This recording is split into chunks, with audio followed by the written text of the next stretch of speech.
मी कमी नाही, पुन्हा एकदा तेव्हासारखे अवचित घडाया पाहिजे आणि आजूबाजूला नसता कोणी मिठीत पडाया पाहिजे.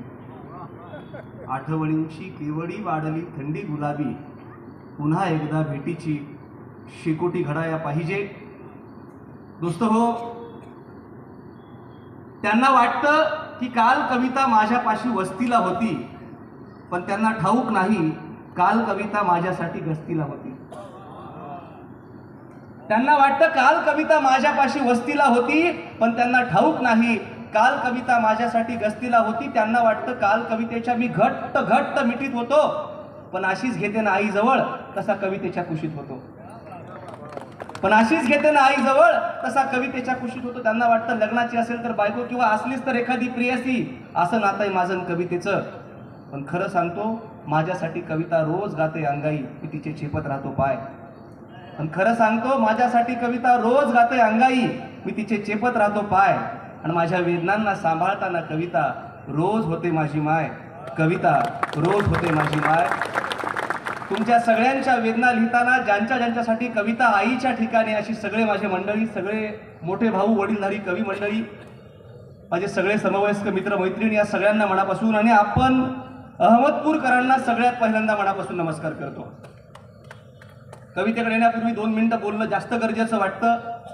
कोल्हापूर आणि इचलकरंजी परिसरात कवितेचे एक नवीन उपक्रम सुरू करत असताना माझ्या सुदैवानं आणि नशिबानं आदरणीय अरविंद सर त्या दोन्ही कार्यक्रमाचा भाग होते.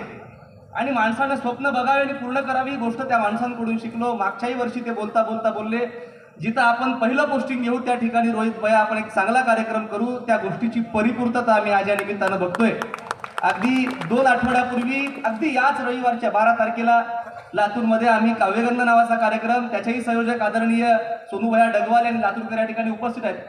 आपण सगळ्यांना मनापासून अभिवादन करतो, नमस्कार करतो. आणि लातूर अहमदपूर परिसरातलं साहित्यप्रेम खूप मोठं आहे. या सगळ्यांना एक मनापासून अभिवादन करतो आणि माझ्या कवितेकडे येतो. खरं तर आल्या आल्या बऱ्याच लोकांनी सांगितलं की प्रेमावर बोला. मला कळलं नाही, 2-3 वेळा मला राजसाहेब म्हटले की रोहित तू प्रेमावर बोल बरं. म्हटलं भैया असं का? म्हटलं आम्हाला आमच्या गावात बोलता येत नाही, खरं तू बोललं की जास्त बरं होईल. त्यांनी माझ्या काही कविता ऐकलेल्या होत्या, त्यातही त्यांना विरहाची कविता जास्त आवडली. मला का कळालं नाही. जखमा प्रत्येकाच्या असतात, त्या अशा आधीमध्ये वर येतात. प्रशांत भैया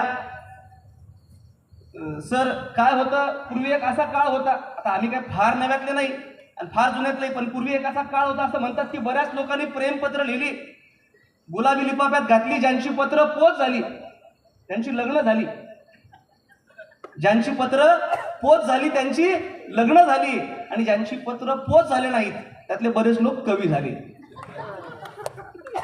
अशा पिढीतले बरेच प्रतिनिधी मंचावर आहेत. तीही एक पिढी आहे आणि आमची त्याच्यापेक्षा फास्ट पिढी आहे. म्हणजे आमच्याकडचा कवी तर आमच्याविषयी फार सुंदर म्हणतो की प्रेम झाले मे मध्ये आणि लग्न झाले जूनला, ती कराटे खेळते कळले हनीमूनला. एवढी फास्ट पिढी आहे.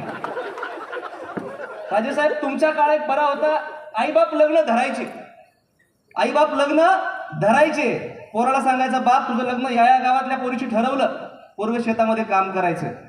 फोटो नाही, व्हॉट्सअप नाही, कशी दिसते, नाकी डोळी पांढरी गोरी, काय संबंध नाही. शेतामध्ये काम करताना तो एका इमॅजिन कल्पना केलेल्या चेहऱ्यावरती प्रेम करत राहायचा. केशव कटिंग फार सुंदर म्हणतात की तो काळ काय होता.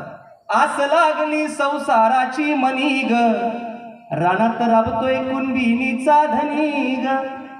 तो एक काळ होता. आणि आमचा काळ हे प्रेम झाले मे मध्ये आणि लग्न जूनला, त्याची अवस्था वेगळी. मग आम्हाला म्हणावं असं वाटतं बदललेला काळ काय आहे अरविंद रावले साहेब, की नवरा माझा लय लय बाई गुनी ग, नवरा माझा लय लय बाई गुनी ग, रोज रोज करतोय जेवण भांडी. सगळ्या गोष्टी असल्या तरी सगळ्या वयोगटातली मंडळी इथं आहेत. माणसं 20शीतली असू देत, 30शीतली असू देत, काय बोल